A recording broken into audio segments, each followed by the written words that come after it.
British model Adwoa Aboah has revealed that she was pushed to rip herself apart while receiving treatment for her drug addiction. The 30-year-old fashion socialite and former front-cover star of Vogue from London added that she is lucky to be sober and go to treatment as it forced her to confront herself with her addiction issues.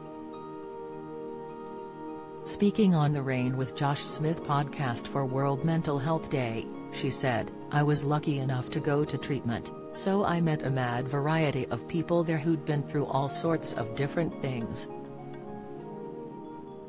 It kicks it out of you when you are forced to really confront yourself. I'm actually quite lucky. A lot of sober people say that.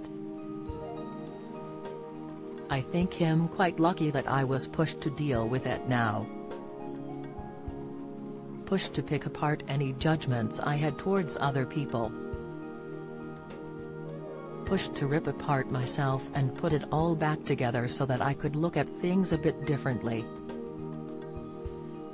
Even though it was pretty effing I'm pretty lucky, to be quite honest, that I've been given this chance to do things differently and to look at situations in a more empathetic way actually." The model, who is often seen on the front row of major fashion shows, has been open about her problems with drink and drugs. Back in 2016 she candidly spoke about her first trying marijuana at the age of 14 after getting drunk at a house party. From then on, she said she tried cocaine and ketamine, with the latter being the drug which really got her.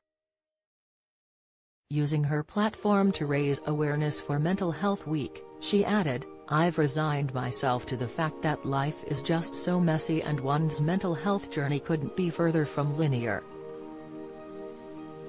So the fact is it's just ebbs and flows, and we find ways of dealing with things, and then we're confronted with another thing, whether it be grief or identity or love or sex, it's endless. I think because our stories change and evolve and we grow, so our perspective on things changes, and it's so mad that you can look at a situation that happened a few years ago and then with some age and wisdom you suddenly reframe it and you're like, okay, maybe it was my fault. Or maybe there are different ways that we can look at things. I think that comes with age, definitely. I've started really putting into place those boundaries and knowing what's good for me and what is not good for me." The model, who has starred on the cover of Vogue and been named Model of the Year at the British Fashion Awards, also said that sobriety was like a grieving period and she experienced great loneliness during that time. "I don't think people talk about it, loneliness, enough when attached to sobriety. Like imagine, it's almost like a grieving period. You mourn the people you can't hang out with. The situations you can't be part of. It's just endless, There are things that you just in no way can relate to anymore because you are so far from them. Or just mentally and chemically you're not there. It is a bit lonely sometimes. But I think when I was younger my loneliness was an isolation. It wasn't a healthy one. It was one that kept me from asking for help, it was one that kept me low and in the dark and unable to see anything better. Now I am not afraid of being by myself." I was talking to a friend the day after I went to Glastonbury, and it was funny because sobriety for me is easier and harder. It's easier because it's like second nature. It's like I don't even need to think about it. I know how to have a good time without it. I know who I am without him because I've been sober for nearly 8 years, but it's harder because I actually cannot bear the bull. The old me knew how to fake it. I could go into situations and just be like, yeah, and listen to the chat and get on with it. Now I know myself so well.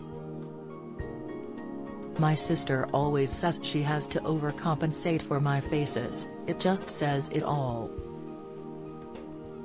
So in that way it's got harder because I don't feel the need to test myself. I know where I feel good, I know where I don't feel good.